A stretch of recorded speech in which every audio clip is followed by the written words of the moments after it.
예, 오늘은 이제 음식예술 13번째 강의가 되겠습니다. 예, 오늘 다룰 주제는 의식과 의례에 관련된 것으로 이런 그 제사 음식과 관련된 내용을 살펴보도록 하겠습니다. 네, 차례로 이제 5가지를 살펴보려고 하는데요. 그 재래 음식이 갖고 있는 상징성, 그 다음에 여기서 다룰 내용들은 이제 미국의 추수감사절 음식, 유태인들의 유월절 음식, 그리고 이제 기독교에서 성체성사의 음식이 가지고 있는 의미, 그리고 이제 이런 음식을 먹지 않는 금식이 갖고 있는 제의적인 또는 제사적인 의미를 살펴보도록 하겠습니다.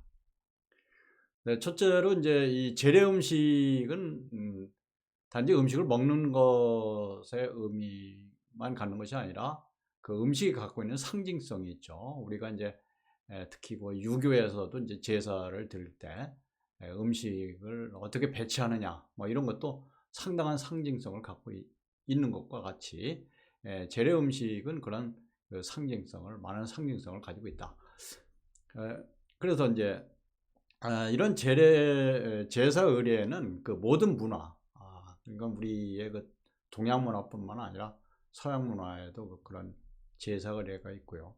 또 모든 종교는 그런 제사 의례를 가지고 있고, 또 그런 제사 의례의 그 식사 습관을, 식사 관습을 이제 가지고 있습니다.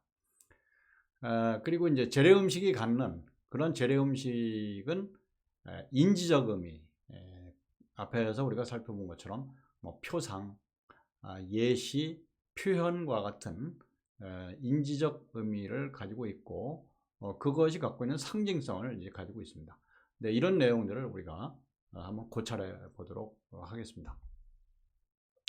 첫째로 이제 미국의 그 추수감사절 음식을 살펴보도록 하겠습니다. 자, 미국에서는 이런 추수감사절을 이제 법률로 제정을 하고 있습니다. 추수감사절이 유래된 것은 그 유럽에서 온 그 미국으로 이민 온 이민자들 중에서 1621년에 매사추세츠주의 그 혹독한 겨울을 이겨내고 살아남은 사람들을 기념하기 위한 것이라고 합니다. 그 당시에 그 이민자들은 처음에 이제 온 이민자들이 102명이었는데요. 그들은 현지, 그러니까 지금 말하면 이제 미국이죠. 현지의 인디언들, 미국 원주민들인 인디언들의 도움을 받지 못했으면 굶어 죽을 수밖에 없었다고 합니다. 네, 참고적으로 이제 이 매사추세츠라고 하는 것을 한번 살펴보도록 하겠습니다. 이 매사추세츠 주는 그 미국 동북부에 있는 주입니다. 지금 여기 그림에서 보는 것처럼 미국의 동쪽의 북부, 이 빨간색이 바로 이제 그 매사추세츠 주인데요. 그 영국의 필그림스가 최초로 정착한 곳이 바로 이 매사추세츠 주가 되겠습니다. 그래서 이제 이 매사추세츠 주라는 그 명칭은 원래 그 아메리카의 원주민이었던 인디언인 나바호족의 언어라고 합니다. 이제 그들은 매사추세츠라는 말을 썼는데 여기에서 이제 지금 사용하고 있는 매사추세츠 주라는 그 명칭이 유래됐다고 합니다. 자, 영국 사람들이 미국으로 지금 말하자면 미국으로 이제 그 이민을 가게 된 것이 1920년인데요. 그 처음에 그 미국으로 간 사람들을 이제 필그림스라고 얘기를 합니다. 그것은 이제 1620년도 미국의 뉴잉글랜드, 지금 이 뉴잉글랜드라고 하는 것은 영국 사람들이 미국에 가서 개척한 6개 주를 의미합니다. 여기에 이제 처음 정착한 사람들이 102명의 청교도들이었는데요. 이 사람들, 이 102명의 청교도들은 1920년 9월 16일 41명의 그 영국의 분리파, 그러니까 이제 이때 분리파라고 하는 것은 영국의 성공회로부터 분리되어 온 청교도들을 의미하고요. 또 다른 61명의 주민들이 메이플라워호라는 배를 타고 아메리카로 이제 떠나게 됩니다. 이 102명을 이제 필그림스라고 하고요. 그래서 첫 번째 이제 필그림스 단체가 형성이 된 것입니다. 그런데 1620년에서 1621년의 겨울 동안 이 필그림스의 정착자들은 절반이 사망을 했다고 합니다. 그래서 1621년 초에 이 필그림스들, 그러니까 영국에서 건너온 이 102명의 정착자들은 그 중에 이제 절반이 죽었다고 합니다만, 인디언들의 도움을 받지 않았으면 모두 죽었을 거라고 합니다. 그때 인디언들은 그들에게 이제 옥수수와 콩을 심는 방법이라든가 이런 것들을 이제 가르쳐 줬고요. 그래서 살아남은 사람들이 1621년에 뉴 잉글랜드, 첫 번째 뉴 잉글랜드로 이제 정착을 했다라고 하는 것을 기념하기 위해서 감사의 축제를 벌이게 된 것입니다. 네, 그것이 지금의 미국의 추수감사절의 그 기원이 되었고요. 네, 그래서 이제 이것은 결국 이제 그 필그림스들의 유대감을 기념하는 그 축제였고, 또 그 축제를 위해서 식사를 준비했는데, 그 사람들은 큰 규모, 여러 사람들이 모여서 먹고 마시는 그런 저녁 식사를 매우 좋아했고 이상적인 것이라고 생각했습니다. 네, 여기 지금 그림을 보면 오른쪽이 이제 영국의 그 플리머스라고 하는 지역입니다. 여기에서 이제 메이플라워라는 그 배를 타고 미국의 이제 지금 말하면 이제 동북부로 간 거죠. 여기가 이제 처음 정착한 곳이 바로 매사추세츠 주입니다. 잘 아시겠습니다만 이제 보스턴이라는 도시가 지금 이제 가장 커다란 도시가 됐죠. 네. 네, 근데 이때 이제 첫 번째 그 추수감사 축제의 음식 메뉴를 살펴보면은 잘 아시겠습니다만 칠면조 요리를 먹습니다. 칠면조 안에 이제 여러 가지 그 재료들을 넣고 이거를 말하자면 오븐에 구워 가지고 그 요리를 만드는데요. 거기에 들어가는 것들이 뭐 크랜베리 소스라든가 뭐 고기 국물이라든가 호박 감자 파이 이런 것들을 만들고, 또 초록색 야채와 빵들을 만들어서 식탁을 준비합니다. 네, 그런데 이런 칠면조와 그 뿌리채소, 뭐 감자 같은 뿌리채소가 포함된 메뉴가 의미하는 것은 따뜻함, 풍미, 또 위로, 살아남았다라고 하는 것에 대한 위로, 또 잘 살자라고 하는 웰빙, 또 풍요로움, 뭐 이런 것들을 이제 의미한다고 합니다. 네. 그리고 이제 칠면조를 요리했던 것은 그 새가 북아메리카의 숲속에서 살고 있던 새라는 것이고요. 그 다음에 뿌리채소는 이제 계절 음식으로서 곧 겨울이 온다. 이 겨울을 잘 견뎌내기 위해서 먹는 그 음식이라고 합니다. 그리고 이제 크랜베리가 있는데요. 이제 크랜베리는 지금 말하면 이제 블루베리 같은 이제 그런 것인데, 그 당시에 이제 크랜베리는 그 식민지, 그러니까 말하자면은 미국의 동북부에서 구할 수 있는 음식이었다고 합니다. 네, 그런데 이 추수감사절은 처음에는 계절마다 이제 반복된 축제였다고 합니다. 그래서 축제가 이제 계절마다 반복이 됐고, 또 그래서 이제 계절 음식들이 식사의 한 부분으로 이제 경험이 됐고, 사람들은 이제 그 계절 음식을 이제 경험하게 된 것이고요. 또 매 계절마다 반복해서 이제 축제에 참가하게 됐고, 음식은 이제 그렇기 때문에 계절이 변화하면 음식도 이제 달라져서 지난번 축제와 같은 똑같은 음식은 아니었던 것입니다. 네, 그리고 이제 축제 기간에 음식이 더 이제 맛있게 느껴지는 것은 그 축제가 가지고 있는 어떤 의미, 그러니까 이제 이 살아남았다라고 하는 것, 앞에서 살펴본 것처럼 어떤 따뜻함을 준다는 것, 또 위로를 준다는 이제 이런 의미들 때문에 이 축제 음식은 더 이제 맛이 있었다라고 합니다. 네, 두 번째로 유태인들이 그 기념하는 유월절 음식을 한번 살펴보도록 하겠습니다. 네, 먼저 이제 유월절이라고 하는 것의 의미는 유태인들의 종교적 의례입니다.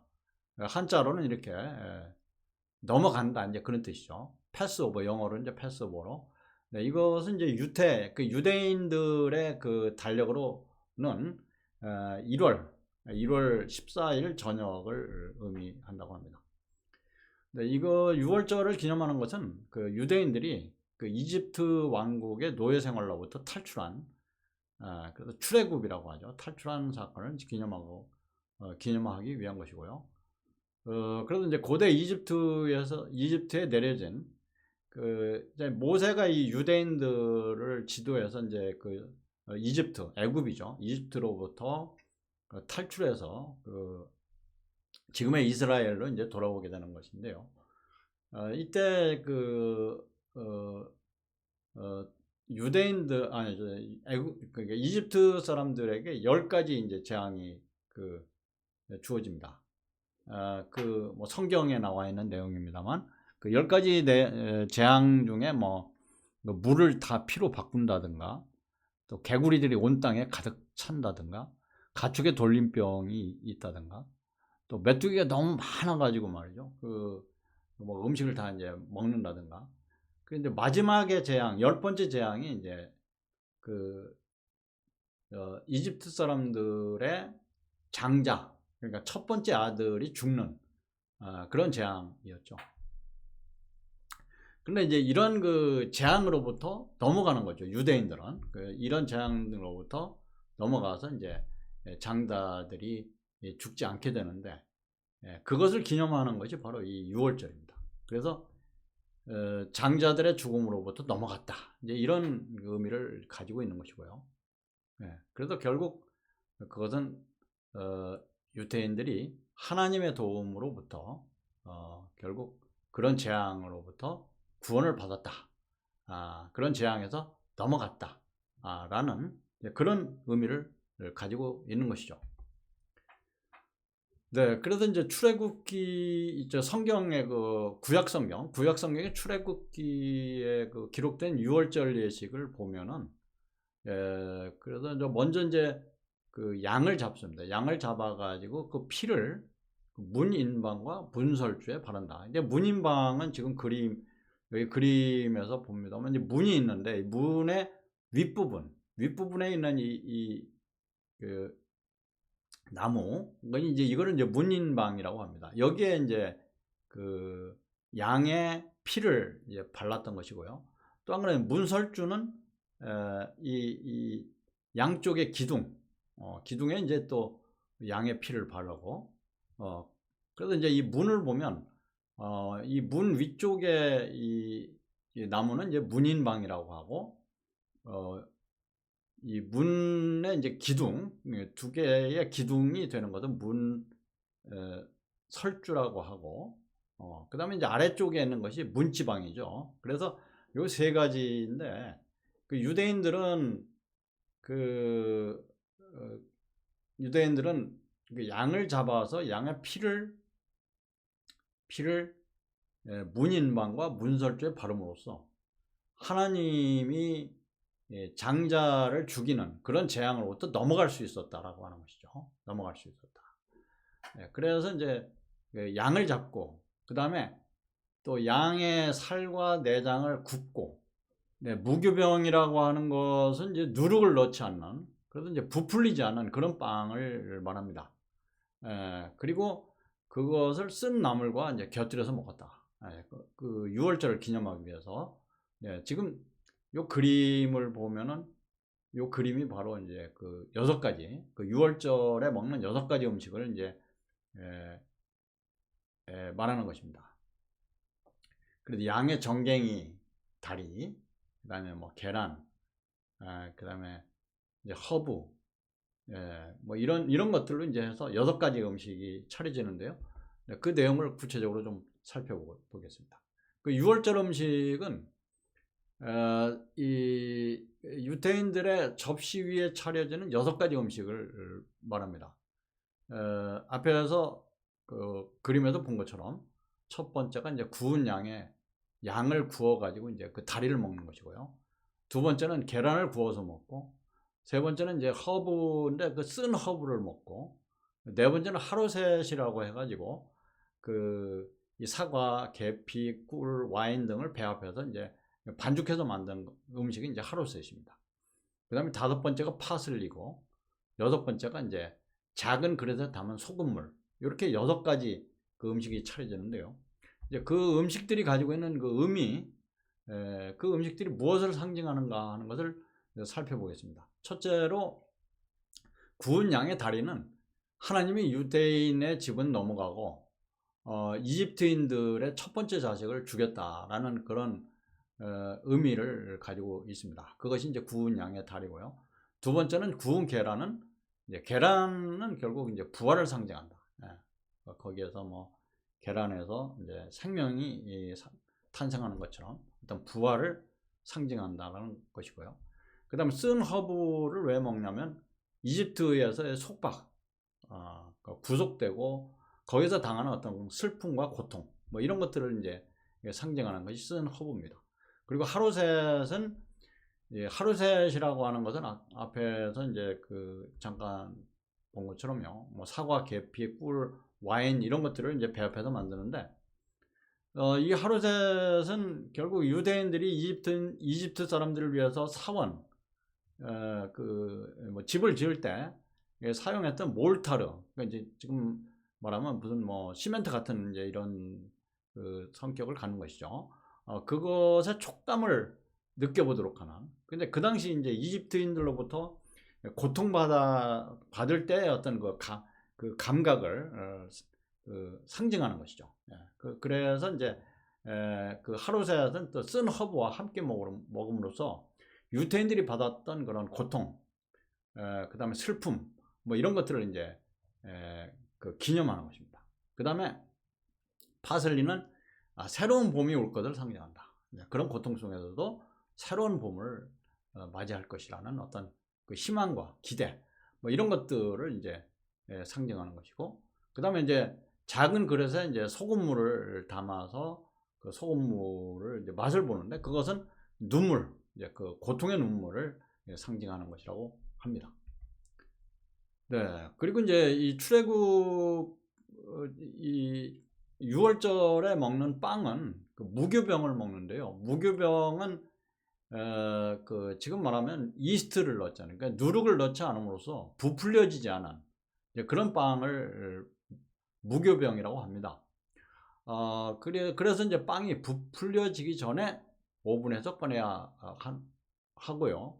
네, 그럼 왜 이 무교병을 먹었냐 하면은 이 유태인들이 이집트로부터 탈출하는 그 과정에서 유태인들이 겪었던 어떤 다급함 또는 절박함, 뭐 이런 것들을 은유적으로 표현한다고 합니다.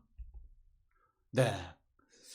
세 번째는 이제 성체성자, 주로 이제 기독교의 성찬식에서 이루어지는 성체성사의 음식을 이제 한번 살펴보도록 하겠습니다.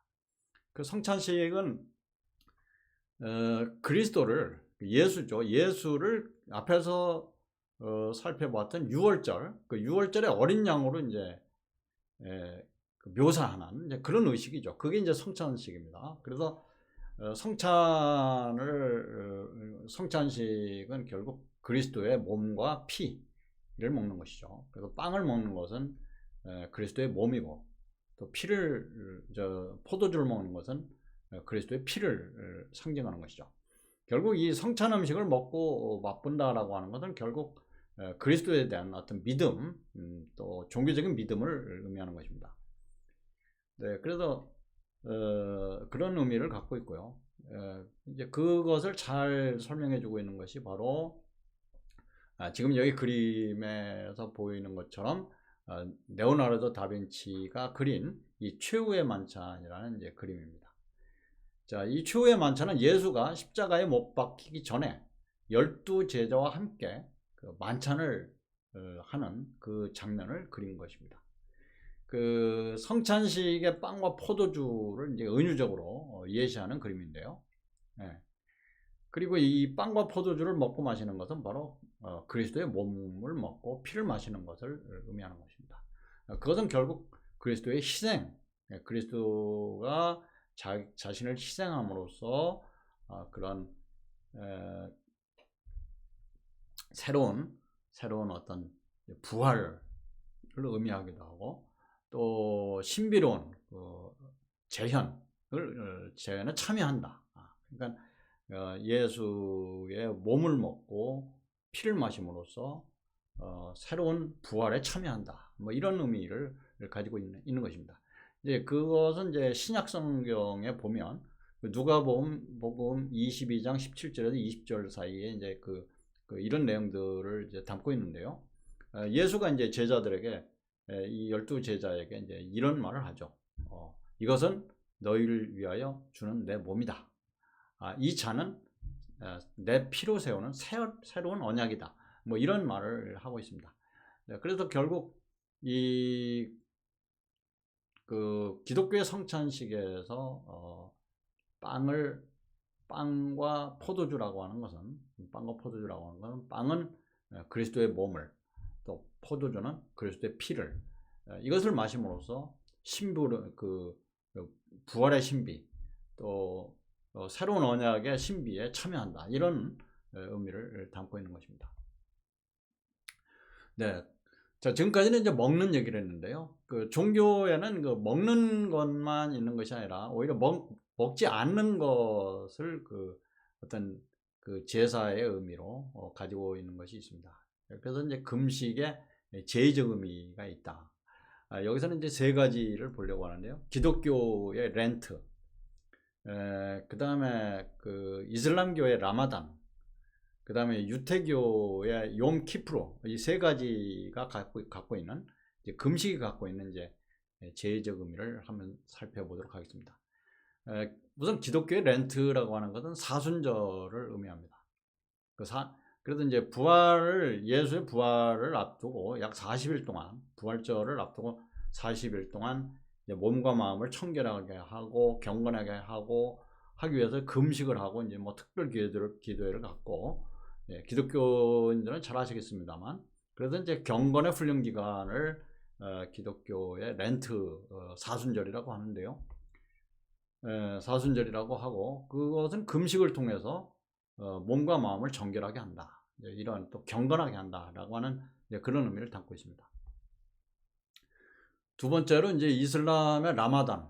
라마단은 이제 이슬람 마호메트교죠. 마호메트교의 9번째 달을 의미하는데, 그 9번째 달에 이제 금식을 하는 것입니다. 그럼 이 달이 갖고 있는 의미는 한 달 동안 천사 가브리엘이 마호메트에게 이제 코란을 가르친 신성한 달이다. 이제 그런 의미를 가지고 있고요. 그리고 이제 라마단이라는 명칭이 갖고 있는 의미는 타는 듯한 더위와 건조함, 뭐 이런 의미를 가지고 있다고 합니다. 네, 그것은 이제 금식으로 인해서 이제 먹질 않기 때문에 위에서 타는 듯한 어떤 갈증을 느끼고 고통을 느낀다고 하는 것이죠. 그래서 이제 그 의미가 이제 라마단이라는 의미입니다. 네, 근데 이제 실제로 이슬람교의 라마단은 한 달 동안 이루어지는데, 낮 시간에는 공식적으로 금식을 하게 됩니다. 그러니까 낮 시간에는 금식을 하고 저녁 시간에, 밤 시간에는 식사를 하게 되는 것이죠. 네, 그래서 이제 공식적인 금식이 진행되는 낮 시간 동안에는 아무것도 먹지 않으면서도 사회 활동을 계속 합니다. 그러니까 금식을 하면서 사회 활동을 하는 것이죠. 그래도 낮 시간 동안에 금식을 하고 또 사회 활동을 하고 그 밤 시간 동안에 이제 먹게 되고 그러다 보니까 이제 심야 폭식 같은 그런 그 문제가 생기게 되고 그것이 스트레스 요인으로 이제 작용한다는 것이죠. 네. 세 번째로 이제 유대인들이 갖고 있는 욤키프르는 그 유대교의 속죄일, 그러니까 죄를 속한다라고 하는 그 속죄일을 기념하기 위한 것이고요. 이것은 이제 구약성서 레위기의 23장 27절에서 29절에 그 내용이 나와 있습니다. 그래서 이제 이 속죄일 동안에는 아무것도 이제 먹지 않고 단식을 하는 것이죠. 그리고 왜 이것이 속죄일이 됐냐면 이스라엘 민족이 이제 범죄를 그러니까 죄를 범하죠. 그것이 뭐 이스라엘 민족은 이제 하나님 이외에는 뭐 다른 것을 숭배해서는 안 되는데 그 이스라엘 사람들이 이제 금송아지를 만들어 놓고 숭배를 하고 그래서 이제 결국 하나님께 이제 죄를 짓게 되는 것이죠. 그래서 모세가 하나님으로부터 첫 번째 십계명을 받았는데 이 죄로 인해서 그 십계명의 판을 갖다가 깨트려 버리게 됩니다. 그리고 이제 다시 이제 회개를 하고 스스로 죄를 자복하고 그래서 이제 하나님의 용서를 받게 되면서 그러면서 두 번째 이제 십계명을 이제 받게 되는 것이죠. 모세가 이제 받게 되는 것이죠. 네, 그래서 이것을 이제 기념하기 위한 것이 바로 욤키프로다 이렇게 얘기를 합니다. 네, 네, 지금 이제 이런 것처럼 이제 금식이 갖고 있는 그 제의적인 의미가 있습니다. 그래서 금식을 할 때는 아무것도 먹질 않기 때문에 맛의 감각을 경험할 수가 없게 되는 것이고 또 아무것도 먹질 않기 때문에 이제 자양분을 공급받지 못하게 되는 것이죠. 근데 이것은 결국 종교적인 의미에서는 어떤 육체적인 어떤 쾌락을 금하고 또 자양분도 금하고 또 맛을 금하고 함으로써 영혼을 살찌게 하는 그래서 그 육체로부터 이제 벗어나서 영혼을 살찌게 한다라는 그 의미가 있고요. 결국 그런 신체의 어떤 고통, 고난을 통해서 영혼의 장애물을 제거한다라는 그런 의미를 가지고 있는 것입니다.